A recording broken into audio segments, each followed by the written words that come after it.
Hello, everybody, and welcome back to the AI Integrations Podcast for episode 8. Today, we are doing a Sora 2, part 2.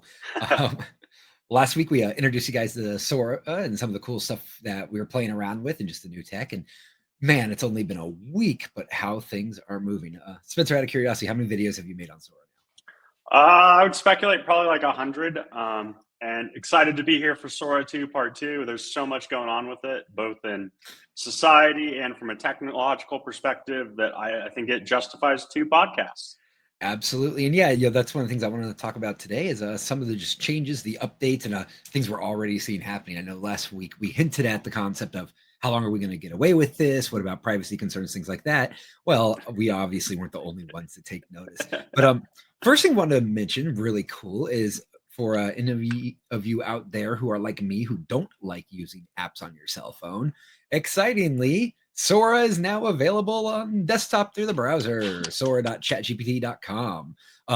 And it is growing rapidly. As you can see, there are literally, we're at the point where I think we're in the millions and millions of videos now already on Sora 2. So it went from kind of just released, people didn't know what it was even necessarily, to it's going absolutely crazy. And Bob we're already, Ross playing a video game. I like that one. that's one of the things I was going to mention too. Is one of the things we're starting to see is there's a lot of themes already popping up. Bob Ross. Oh, yeah. I mean, heck, we already did it, and you're seeing it everywhere as well. Martin Luther King Yep. popping up everywhere. Bob Ross, Tupac, back to life doing stuff. Of course, Sam Altman's in half the videos. People getting a little crazy with their chickens over here. But you're starting to see some themes pop up, and a lot of it is people playing with the historical stuff, getting to do things that, either A, they think they would do if it was the current day, or two, just having fun with it. But growing fast, and I said now online. And as we mentioned, people are starting to take notice. In fact, jump over here. If you look at Google News, the headlines say, just by typing in Sora hit 1 million downloads in under 5 days. First of all, that's Hey. incredible. Congratulations to OpenAI on that one. That's incredible. But then look at the rest of the headlines. Copyright concerns. Sam Altman stole the rights from who stole the rights from copyright. Sora gives deepfakes a publicist. He's drawing a huge crowd of teenage boys. Doesn't bode well. Maybe it's real. Maybe it's Sora. You'll never trust video again.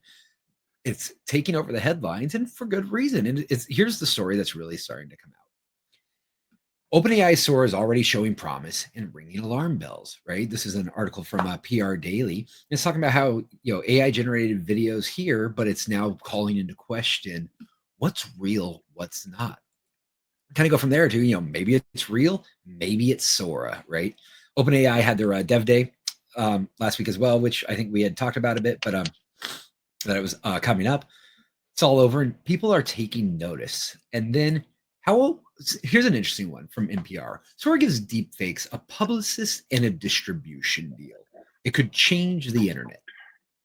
What's interesting about this to me is this whole concept of deepfakes, the idea of AI generated content that you can't tell from real, genuine content, right?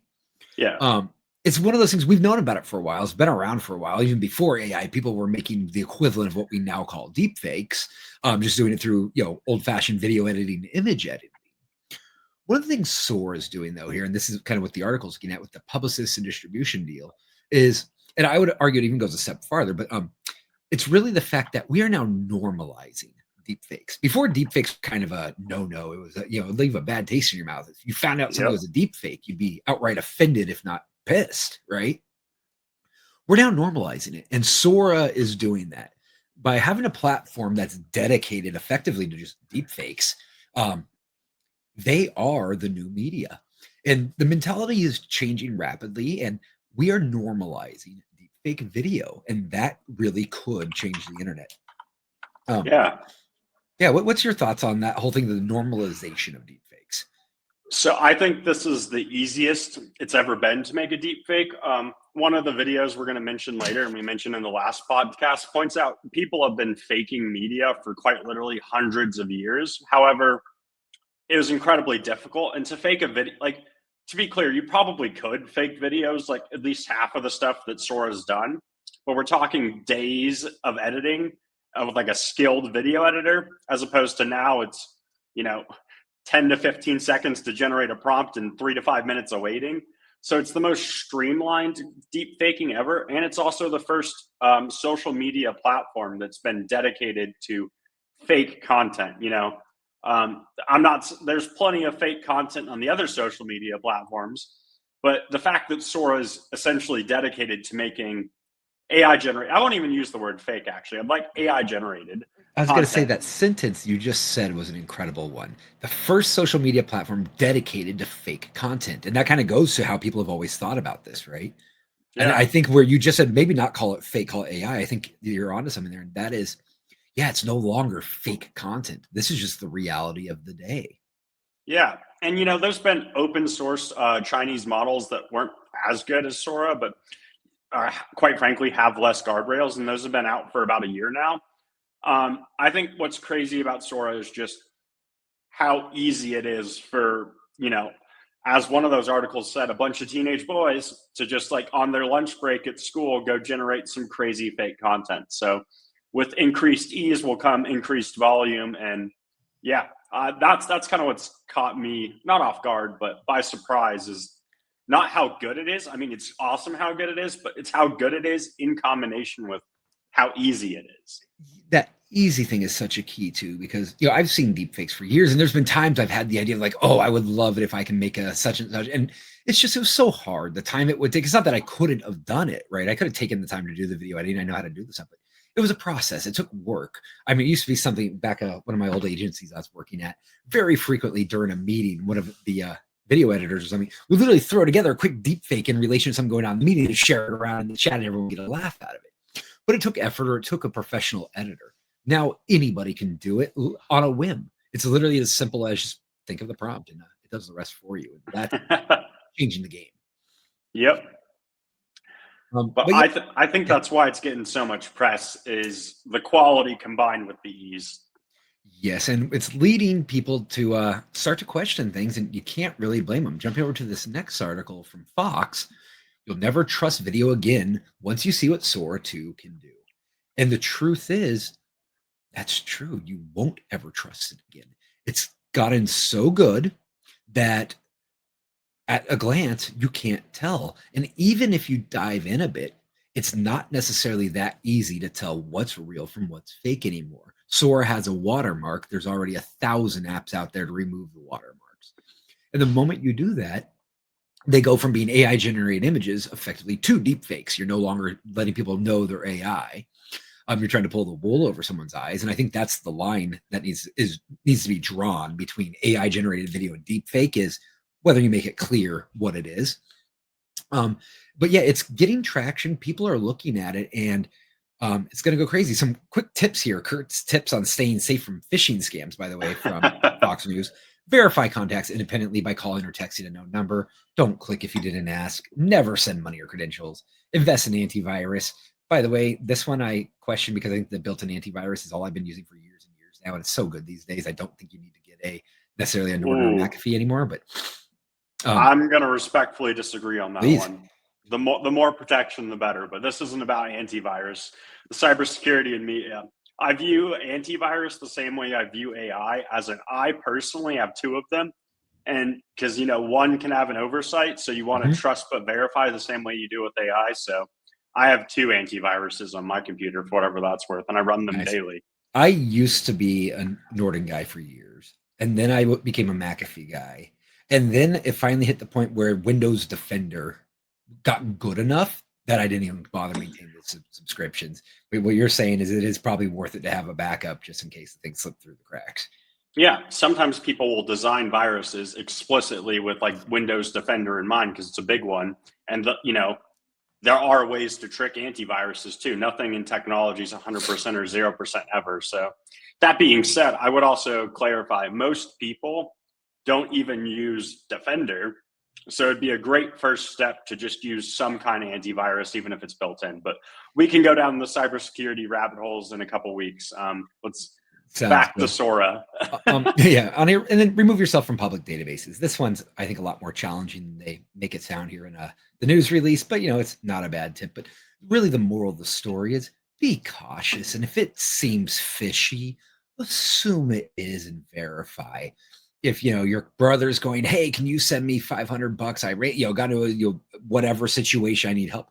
Give him a call and actually talk to him. Make sure ask him when ask him a question he's only going to know the answer to, and make sure you know who you're talking to, because it's true. Video is not to be believed anymore. Yep. And interesting kind of next step on that. Tilly Norwood. If you're not familiar with Tilly, and this is a great article, Dear Tilly Norwood, some blunt advice, actress to quote unquote actress from Betty Gilpin. If you don't know who Tilly Norwood is, you may not know why the quote's there. And what it is, Tilly is not a human. She is 100% AI. She is an AI actress who is now being, I believe, rented out effectively to Hollywood studios to be able to use in their productions at a fraction of the cost of actual actors or actresses. And, the implications in that are incredible. The fact that Tilly, from my understanding, is good enough that it has to be done in chunks still. It's not like they just say, Tilly, act in this whole movie and give her a script, but they build it piece by piece.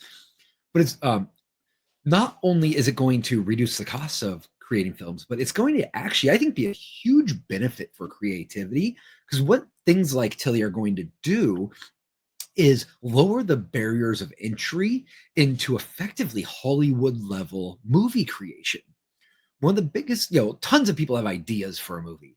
What holds them back? There's so many barriers to entry to get into the Hollywood scene, to get a movie picked up, to get funding, to get a director, to get it run, to get a studio, to get it published. If you're not part of the game, good luck, right? But with the advent and advance of, Tilly Norwood and others like this, pretty soon anyone's going to be able to get a few $1,000s together with a couple of their friends, hire some AI actors and actresses like on a part-time project basis at an affordable rate, and create Hollywood level films from home. Oh yeah, and have a gaming PC with a couple of 5090s, couple grand to spend on compute, and you're slash pay for the Tilly Norwoods of this world, and could probably make something quality, which I get why big media, big film isn't excited about, because if you're the only ones who can do this thing, it like you were saying, keeps 95% of the population out, which means they're not competition. But I think it'd be really cool if everyone was able to kind of make their own movies, tell their own stories. It'd be awesome if we all had the producing ability of Pixar. Now, granted, when that happens, we're going to have so much slop, kind of like Sora, right? There'll be so many bad films out there, but that's just going to be inherently via volume, right? And there'll also be so many amazing films. Like, the founder of a relatively small company could make their version of the Social Network story. Your high school football team at the end of the season could make their their Friday Night Lights movie. I'm really excited for it. However, I do understand. I think it's a very polarizing topic. There's a lot of people up in arms about it. It is a polarizing topic. And, a really interesting thing you brought up there was the fact that we're going to get a lot of AI slop. And it's true. We are going to get flooded with content. So much of it that we're going to go, oh my God, just stop. But at the same time, the cream rises to the top. Yep. So while we are going to get thousands upon thousands of just garbage AI videos, etc., I think we're also going to start seeing some incredible examples of just new things going on and exciting stuff too, where we go, oh my gosh, that's amazing. That never would have existed without this either. So, I think there's going to be there is a light at the end of the tunnel, if you will. But I think we're going to be wading through a lot of AI garbage for the next few years to come. And that few years of limbo is super interesting too, because I believe in like 3 to 5 years, it'll be more acceptable to say, hey, I made this documentary with AI, or hey, I made my own movie with AI, or I made this marketing reel with AI. I think that's going to be a lot more socially acceptable in 3 to 5 years.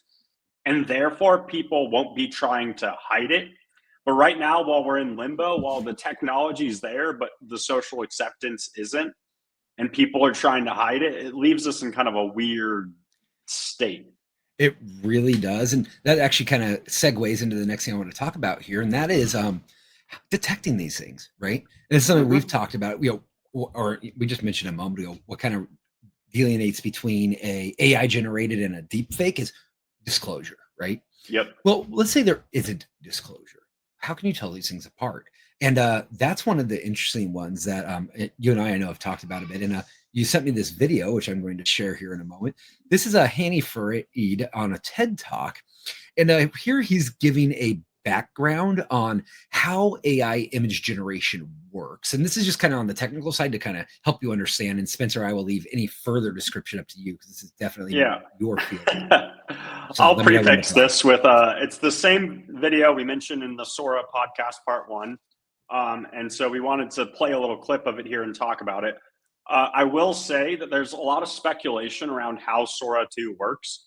It is such a good leap from previous models. We're not sure if Sora 2 works like this. I personally believe it doesn't.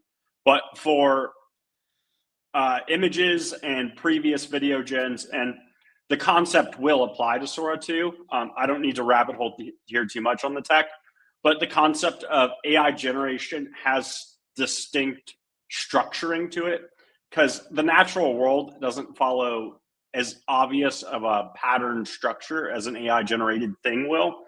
So this clip talks about the structuring of AI generated images, which prior to Sora 2 is also true for AI generated videos.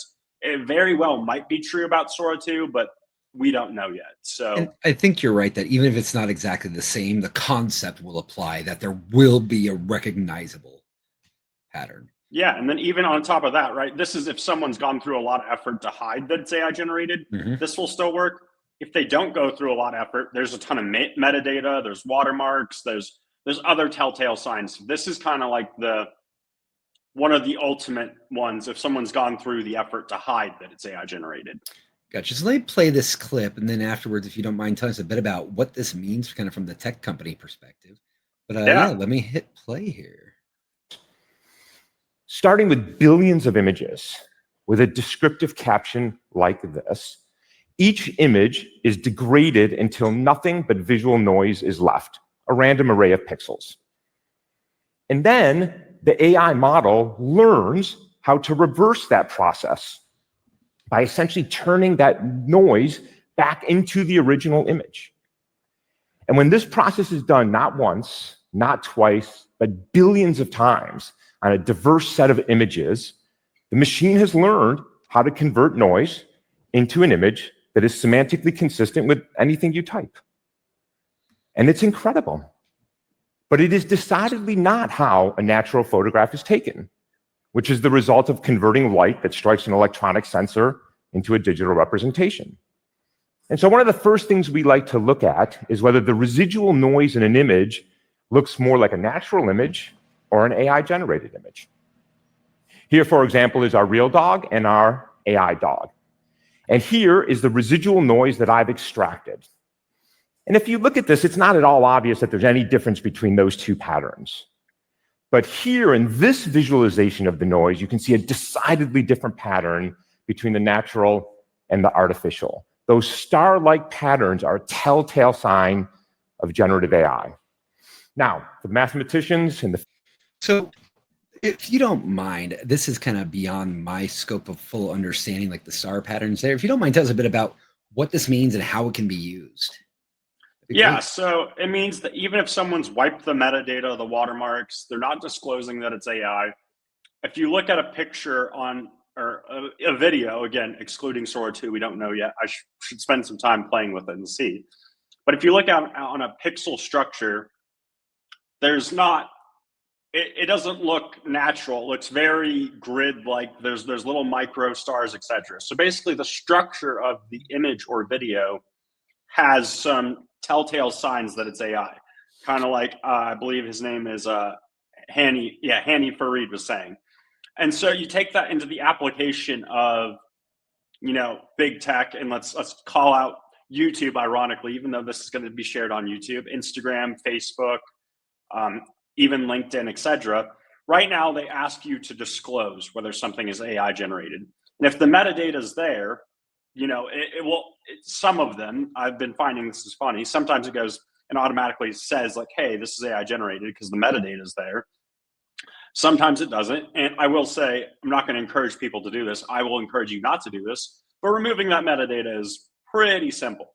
So my thoughts is big tech has a vested interest, and I don't want to go too far down this rabbit hole, but has a vested interest in not labeling, because I believe they could label at least 80 to 90% of AI generated images and videos pretty easily, using like that pixel structure, for example, when it processes the video or the image to upload.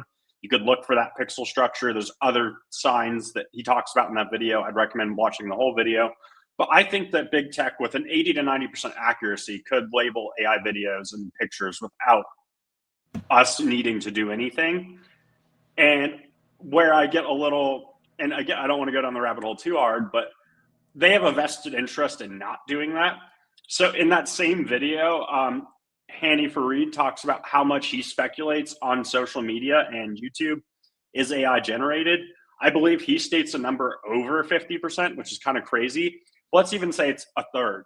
If one of these big tech companies labels a third of their content as AI generated, naturally us as humans, part of the reason we like social media is not to interact with AI generated things at this point in time. It's to see what other people are doing. So therefore, if Instagram labeled a third of its content AI generated tomorrow, inherently, I believe they're going to get less views, less clicks, etc. Same with YouTube and Google. And at the end of the day, both of those companies are publicly traded, beholden to the stockholder. And, if their views drop off 20% overnight, that's not going to do good things. So that's all a really long-winded way of saying I believe they could label it, but I believe they have a vested interest in not labeling it. And one thing I like about Sora is because it's 100% AI generated, when you're on there, this is all AI content. And again, I think we made a really good distinction between deep fake and AI. I like how you worded that, Ben. A deep fake is when you're using AI, but you're not promoting that it's AI. I have no issues with AI clips on my feed, etc. I just think that you need to disclose and promote that it is AI. Agreed. And on that note, an interesting thing here too is with spotting them, and you were mentioning how they can probably do this already, but it's not in their interest. And if they label them as AI, they're going to lose viewership. I think that's going to change through time too, because I think this is all brand new right now, right? It's in its neophyte stage. It's just growing. People are still there's trepidation around it. Everyone's a little unsure. Kind of like this even kind of goes before your time, but when the internet was brand new, people were afraid of it. And for good reason. And I remember the conversation in my house as a young teenager when my dad was talking to us about whether or not we're going to get the internet. And one of the ways he put it is, well, it's kind of like if I were to take Playboy magazines and put them all around the house, but then tell you guys not to look at them, right? And there was this whole fear to the internet. And the older generation, actually, a lot of them still do this. The boomers and a lot of Gen X, they won't buy online. They won't put their credit card online. And nobody did back in the day. Originally, it was something only the early adopters would do because everyone was afraid of it. And now it's a given. You take it for granted. Nobody thinks twice about shopping online or putting their credit card online. Heck, my guess is you have your credit card saved in your computer and, it's in cookies and everywhere you could imagine. And almost everyone's like that now. There's no fear of having your credit card online anymore. Yeah. With AI and deep fakes, it's kind of going to go the same way. Give it a year or two from now, nobody's even going to think twice about whether or not it's AI or not. Now, mind you, the deep fake versus AI generated content thing, that's always going to exist. So when you're trying to pass something for real that isn't, that's effectively fraud at that point. Always has and always will be. But as far as that general just fear of AI and that distaste of things labeled AI, I think that'll go away to the point where it'll become so normalized that it just won't matter. Yes, we'll have to have labeling. We'll have to know, but nobody's going to have an aversion to the AI generated content, because if the content quality is good, what's really the difference between an AI generated video and a Hollywood video? Well, one, it's humans acting, and the other, it's an AI acting. Yeah. And I want to be a little cheerful here on circling back to our company mission and like democratizing AI, right? Mm-hmm. So I believe that once this video gen technology is really good, can do 10-minute plus clips, etc., and have really good multi-character consistency, etc. You can import objects like call it Sora 3 or 4. I think that that's going to be amazing for all your SMBs in this country. Now you don't need $1 million budget to make an amazing commercial. You just use AI to generate it. So I believe that will, like kind of some of the LLMs and other AI technologies, help level the playing field between your SMBs and your enterprises. The enterprises can already afford to go make crazy commercials and have editors and pay actors and all that stuff, right? But your local pizza shop can't. So, having them have the ability to use AI to create a similar level product, I think is a super cool concept. Completely agreed. I think it's going to come. It's going to absolutely change the way we view marketing, especially marketing agencies, creative agencies, etc. Like creative agencies are a dime a dozen. Now the really good ones, there's only a few of them, and they're incredible. I don't think they're ever going to go away because those really good ones, the minds behind the creative directors, etc., behind them, they're just incredibly good, and they're going to embrace AI and they're going to use it to do their job better. But the dime a dozen, creative agencies, there's not going to be a need for them anymore. The cheap creative agency, if you will, because you can just do it yourself using AI. If anything, your creative agency will just become agencies that use the AI for you if you don't have the time. Yep. I think we're going to see a real shift in the market, and not just marketing. Marketing is going to be a huge impact, but it's going to be across all media. We're going to see a huge shift take place. Going back though to this concept of deep fake versus real, though, and with the images we saw in that last video, that there's patterns that can be detected, etc. Yeah. Video, there's going to be ways to do it as well. There's definitely going to be, at least for the time being. It's not that someday it won't be figured out how to do it without being detected, which is terrifying. Yep. But at the same time, in this entire scale, no matter what happens, we need a way to determine what's real, what's fake. And so I want to share another clip with you here in a moment. This is a Founders, Media, and Memes. It's a A16Z's strategy for the future. It's from the A16Z LP Summit 2025 from, I believe, 3 months ago.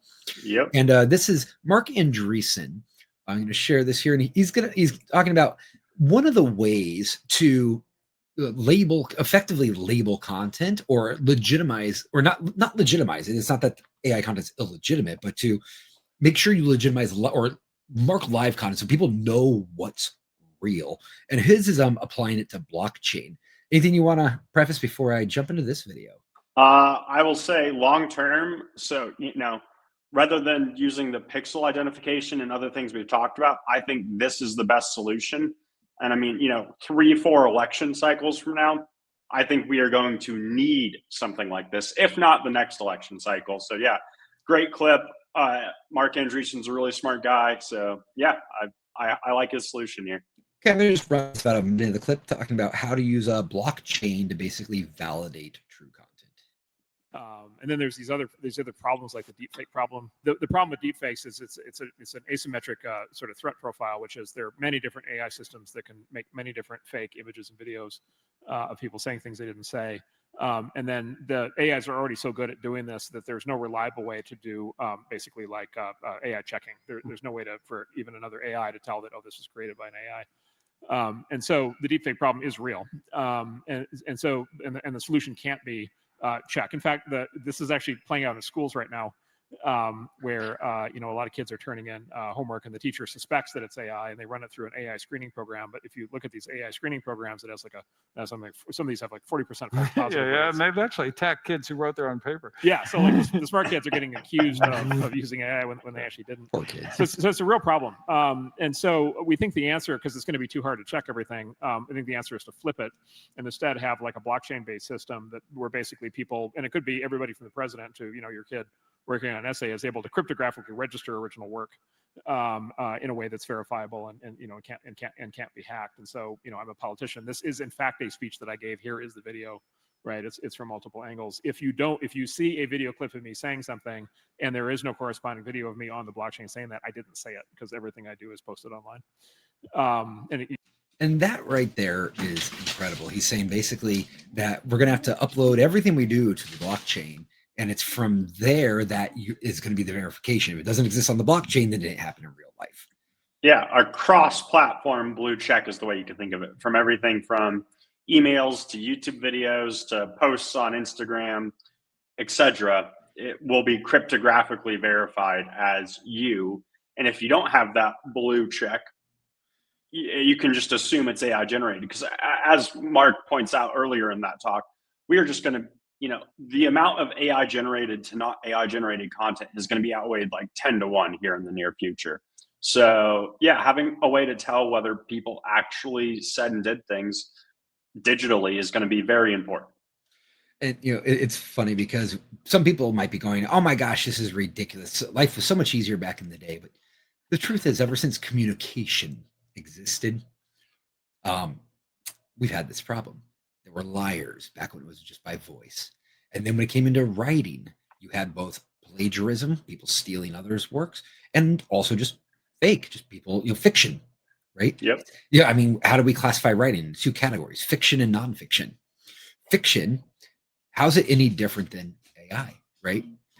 That's really what it is. And I think the point here he's making is we need a way for all content, basically as of now, really, to be able to determine is this fiction or nonfiction. Did this actually occur by this human? Did they speak those words, or did an AI do it? And then some of the interesting questions, I don't think we're going to go dive into them right now, but just things to think about is, what about when I make my own AI avatar and I have my AI avatar go and do a presentation and say these things? How does that get labeled? It is me. I told it to do it, but it's not me. It's my AI avatar. Yeah. You would need some middle ground that's like, you authenticated this AI content. Yeah. Crazy stuff. Any other thoughts from you on the LP Summit there? Great video. I'd recommend watching the entire thing. We will link that and the TED Talk we mentioned in the description of this YouTube video. Thank you to the person who commented on our last YouTube video and reminded us we forgot to post that link. We are human, not AI. We make mistakes. So we will post these links, I promise, in the description of this video when we post it on YouTube. Yep. And for now, the way you could tell that we are not a deep fake is we do all of our podcasts live, which means all the mistakes are right there to be seen. Not that that can't be copied by an AI, but nobody's going to bother copying us yet. But when it's time and we're big enough that they will, be on the lookout, and we'll make sure we have a way to make sure you guys know you have the authentic AI integrations podcast. A couple of quick notes going to next week. Exciting news. We have our first guest joining us, Sandeep Kanduri from Startup Haven. Spencer, you want to tell people a bit about Sandeep? Yeah, so Sandeep is an Austin-based venture capitalist I've gotten to know pretty well. Sandeep's pretty famous for his concept of linguistics, and he's all about how your words shape your startup in a lot of ways. He's got a TEDx speech about it that we'll probably talk about some next week. Great friend, and yeah, we're just going to chat about AI and venture capital and the general AI business landscape right now, because I think that's a super interesting subject. Awesome. Well, once again, everybody, thank you for joining us. You can find our podcast live on LinkedIn, as well as posted on X, as well as YouTube, as well as shorts available. Check us out at aiintegrations.tech. Come start a 30-day free trial of Ava. There's the QR code in the upper left if you're interested in our chatbot for your small business. And we will join you next week. So everyone have a wonderful weekend, a great day, and come back next week for our interview with Sandeep Kanduri. Have a great week, everyone. Thank you, everyone. Take care.